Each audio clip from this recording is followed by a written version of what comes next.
How could Donald Trump's new mass deportation laws threaten your roofing crews in your state or the industry at large? Well, in this video, I'm going to share the 3 things that you need to know about what's happening, both at a national level and on a state level, as we're seeing in Missouri with SB 72, which is currently sitting in the Missouri Senate. The outcome of this bill could become a model for many other states to follow. It is no secret that the roofing industry is changing really fast. You know, growing a roofing company today is not the same as it was even 3 years ago. We're witnessing this on a state level, like we've seen in Florida and in Minnesota, on a national level with the FLSA, Fair Labor Standards Act, which went into effect March 11th of 2024. We're seeing it through insurance companies changing their policy, their coverage, and how they're working or making it a little more challenging for claims to be processed and timelines to get paid. So adaptability is the new strategy. And one thing I'm working on with my content and my community is to be the place where you turn to hear it first. In fact, that's what we do in RSRA. So we share winning secrets to help each other dominate in today's unpredictable and fast-changing times. I'm glad to have you here, and I'm excited to jump into this video to teach you the 3 things that you need to know. So let's get started. Roofing sales is personal development in disguise, and the reward for growth is life-changing. I hope my content helps you create a richer life and bank account. All right, before I break down the news as well as the actual Senate bill, I want to get a few things out of the way. First, let's start with a story. Have you ever had someone make a little tip-off to OSHA to report you? Yeah, usually it's from like one of 3 types of people. One is a disgruntled competitor who didn't win the bid and they got mad and wanted to stick it to you. Number 2, it's a tenant. If you're doing a multifamily property or a commercial property of sorts, it's a tenant who's really upset about the noise, or even a neighbor. That's the 3rd one, is a neighbor. And I've had reports from all 3. And these are folks that want to stick it to you. Now, imagine that, but on steroids, because that's what this new law or potential law with the Senate Bill 72 in Missouri is going to do, is because it's going to incentivize people and give them something to gain so they can both stick it to you and get paid. So I'll break that down. Now, the other groundwork that I want to lay is this. This topic is controversial. And by no means is the intention of this video to be pro or against any administration, nor not acknowledging the obvious levels of racism that still occur in our world and our industry. And I'll quantify that, because I know some people are like, we don't have racism anymore. Let me explain crystal clear what I mean. Many people, and I've heard it myself, I dealt with homeowners who asked outright, the ethnicity of the crews that we worked with. I've also witnessed firsthand that people assume that any Latin crew is Mexican, and they've also assumed that any Latin crew is Mexican and an illegal alien, which is all not true. Just because you're Latin doesn't mean you're Mexican. There's a lot of countries of Latin descent in South America, in Central America, that aren't Mexican. In fact, I remember I dealt with one of our siding crews was all Honduran, and everyone's like, oh, that Mexican crew. I'm like, they're not Mexican, they're Honduran. They speak Spanish, that doesn't make them Mexican. And yes, they are legal. Just because they're Latin and working here doesn't mean they're illegal. So I just want to put a veil over this whole video to say, I'm not here to invoke a racial conversation. I'm here to share objectively what's going on and how this can impact us. So now that we got that out of the way, let's get into the nitty-gritty. First, I want to read what's happening on a state level. In the Missouri Senate, this is SB 72. If this comes into effect, it could become a model for many other states to follow. So let's pop it up so you can read along with me. I'm going to read the current bill summary and then break it down. And then we're going to turn our attention to what's happening on a national level as well and what you need to know. So first, current bill summary, SB 72. This act creates the offense of trespass by an illegal alien, which provides that a person shall be guilty of such offense if the person is an illegal alien who knowingly enters this state and remains here and is physically present in the state at the time a licensed bounty hunter or peace officer apprehends the person. More on the licensed bounty hunter in a little bit.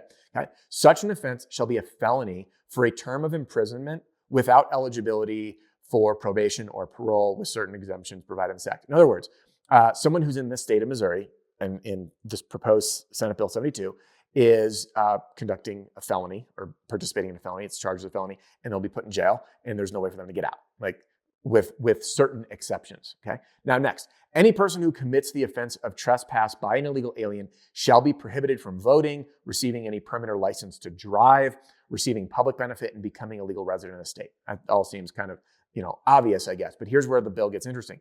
Additionally, the Department of Public Safety shall develop an information system for people to report violations of this act, which shall include a toll-free number, okay, a email hotline, and an online reporting portal. Those three things. Report violations of this act, which shall include toll-free telephone hotline, email, and online reporting portal. Any person who makes a report of an illegal alien who is arrested shall receive a reward of $1,000. In other words, here's all the ways to report. Call us, email us, use this online portal. You report someone, we arrest them, you get paid $1,000. Now hold that in your mind, because what I'm about to share in the next paragraph is going to make it make sense why and how this could impact your business, whether you have legal crews or not, and what you're going to want to do about it. Okay? The Department of Public Safety shall develop the Missouri Illegal Alien Certified Bounty Hunter Program. Now, which shall certify applicants to be bounty hunters for the purpose of finding and detaining illegal aliens in the state. They're literally creating a bounty hunter program, okay? Or talking about it. Again, this bill is not yet passed. It's in the Senate as we speak. Any person with a license as a bail bond agent, general bail bond agent, or surety recovery agent may apply to the program as provided in the act. And finally, this act creates the Missouri Illegal Alien Certified Bounty Hunter Program Fund, which shall consist of money appropriated by the General Assembly. So what does this really mean? If I were to summarize this in my terms, it's this simple. Now, any illegal alien who is apprehended is conducting a felony. They're going to be slammed in jail, and there's no way out, okay? Then they are incentivizing the public to report such people, so tip-off hotlines, in exchange for getting paid $1,000 per person who's apprehended, which means, like in the past, if you had OSHA complaints come in, imagine those people, instead of just sticking it to you, they could have a lot to gain. In addition to that, they are giving the power to a new division, which is that the bounty hunters. Let me just get the exact language and unlock my phone here. Yeah, the Missouri Illegal Alien Certified Bounty Hunter Program, so bail bond agents, etc. So imagine you want to make a living, you could just drive around and find illegal aliens, apprehend them, and get $1,000 a head. Imagine how profitable your days could be, okay? In addition to that, they're giving the local law enforcement authority to do this, which is unprecedented. In the past, everything had to go through federal agencies because immigration was a federal issue. So now I'll turn our attention to the AP News. By the way, love it, hate it, don't care. I'm just sharing objectively what they're sharing. Lawmakers, by the way, I'm not a huge fan of the news and I trust little, just to get that out of the way. Lawmakers in a growing number of states are proposing to give local law officers the power to arrest people who entered the country illegally, mirroring recent laws in Texas and elsewhere that have been placed on hold while the courts weigh whether they unconstitutionally usurp federal authority. So what this all means, and the three things you need to know, is number one, people will get paid to report people, okay? That's an incentive for anyone from disgruntled ex-employees, from competitors, angry homeowners, etc.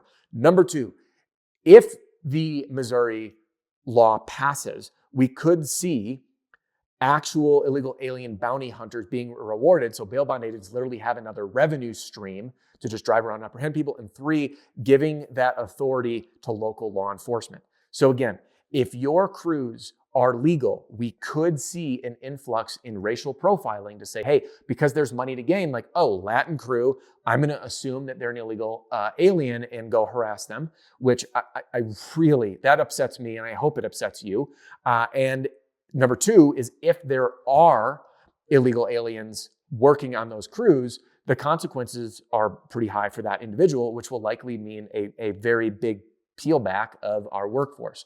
So I couldn't tell you right now, because I don't have this data, like what percentage of the workforce is illegally and what consequences this may or may not have, but it is something that we need to be aware of, again, whether your crews are legal or otherwise. So what are you doing to prepare, and what should you do to prepare? What's this going to look like? Drop a comment and leave it below. This stuff has not yet passed yet, but it's important to have on your radar because things are moving very, very quickly. We've seen this happen in Minnesota. We've already seen it in Florida. Florida already pulled some funny business, in my opinion, with SB 76, aspects of the bill being deemed unconstitutional, and then a secret special session happening behind closed doors. So we don't really know how much public forum and feedback could take place in these bills passing and how quick they'll move. And it's important that we know what's going on. So thanks for joining me in this video. I'd love to hear your thoughts in the comments section below. And thank you for bearing with me on what is very obviously a sensitive topic for many. I appreciate your time here. If you want to hang with me, YouTube thinks you're really going to love this video, and I'll see you in the next one.